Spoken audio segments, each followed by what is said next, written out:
An increasing number of students are going overseas for tertiary education. To what extent does this overseas study benefit the students? Most people spend around 15 years of their life in education, from primary school to university study. In the past, students only had the opportunity to study in their own country. Nowadays, however, it is increasingly easy to study overseas, especially at tertiary level.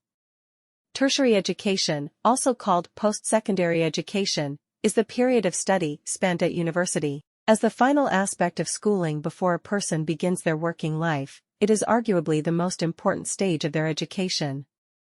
While there are some undoubted benefits of this trend, such as the language environment and improved employment prospects, there is also a significant disadvantage, namely the high cost. The first and most important advantage of overseas study is the language learning environment. Students studying overseas will not only have to cope with the local language for their study, but will also have to use it outside the classroom for their everyday life. These factors should make it relatively easy for such students to advance their language abilities. Another important benefit is employability. Increasing globalization means that there are more multinational companies setting up offices in all major countries. These companies will need employees who have a variety of skills, including the fluency in more than one language. Students who have studied abroad should find it much easier to obtain a job in this kind of company.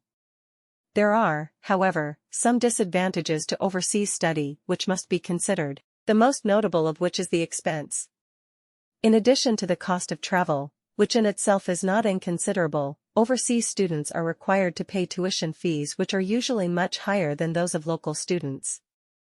Added to this is the cost of living, which is often much higher than in the student's own country.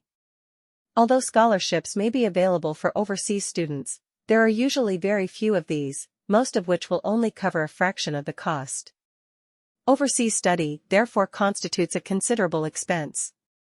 In summary, studying abroad has some clear advantages, including the language environment and increased chances of employment, in addition to the main drawback, the heavy financial burden.